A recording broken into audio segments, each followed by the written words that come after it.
Hi, grade 12s. We're back today to look at more of the ratios for grade 12. And so the ratio we're going to look at today is the return on shareholders' equity, and also known as ROSHI. So I'm sure you can work out where ROSHI comes from, the R being return, the O for on, the SH for shareholders, and the E for equity. Now, very often in the final exam, and this is a biggie, please learn it, it will be in your final exam. They sometimes don't speak of return on shareholders' equity, but they simply ask you to calculate the ROSHI ratio. So let's have a look. So the return on shareholders' equity ratio shows shareholders how effectively the money they have invested in a company is being used. So that is important. We want to know how effective the money was that we invested in a company. And this ratio also comes under the heading of profitability ratios. Now, a few days ago, we looked at the profitability ratios, which you did in grade 10 and 11. And so now we can add the ROSHI to our profitability list of ratios. So how are we going to calculate this ROSHI ratio? So we're going to say net profit after tax, and that's what's important. So you will know that your net profit after tax is your very bottom line of your income statement. We're going to multiply it by 100. Obviously, we want a percentage, and we're going to divide it by the average shareholders' equity. Now, again, from grade 10 and 11, I'm sure you are a fay with the term average when we're calculating ratios, but let's just go and remind you.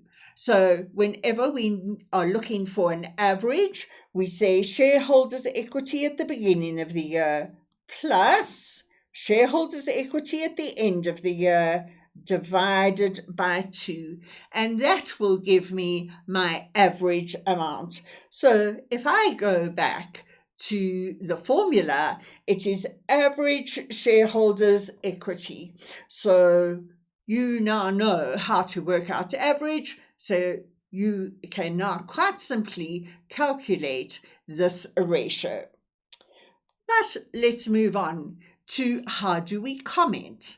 And as always, we always start by comparing last year's amount with this year's amount, and we state the difference. And that will get you 2 marks. Secondly, this ratio measures how much profit the company has made. And so let's just highlight that for each rand in equity. So for every rand which the shareholders have invested, which is the equity, what profit has the company made?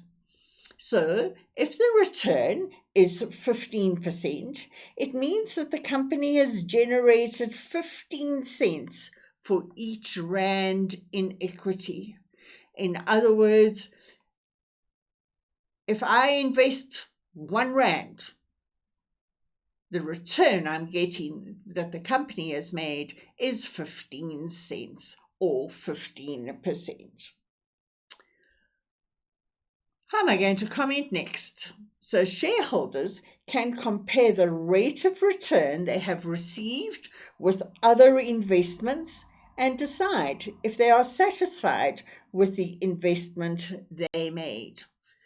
Remember, investors want the highest return, and so they are quite free to make a comparison and either invest more money in this particular company or sell their shares and go and invest their money elsewhere. And fourthly, there are some factors which can affect this ratio, and the economic factors are quite a biggie. If one takes the COVID-19 effect that it has had on the economies throughout the world, People haven't been able to go to work because of lockdown, so people have suffered. That, for example, would be an economic factor. Or the issue of more shares, because if there are more shares that have been issued, more dividends have to be paid. If there are fewer shares and there's X amount of money to available, well, then they get that. If there are more shares, they get a lesser amount. Or the third thing we can look at is for how long the business has been in existence. Obviously, newer businesses have more expenses than older established businesses. And so these are factors which could affect this ratio. So in conclusion, please note this is a frequently asked question in the grade 12 exam. Know the formula: net profit after tax divided by average shareholders' equity, and obviously we're going to multiply that by 100 because we want our answer as a percentage. Why do we want our answer as a percentage? Because it's much easier to compare percentages than amounts. And so how would I comment? Firstly, we're going to compare this year and last year's percentages, and we're going to draw a conclusion. Has it improved? Has it got worse? We're going to measure the profit that has been made. We can compare it with other investments, and we must remember that the economic factors and the age of a business can also affect this ratio.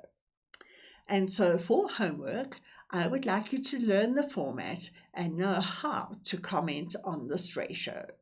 And then at the next lesson, we will take the analysis of company ratios one step further. See you next time.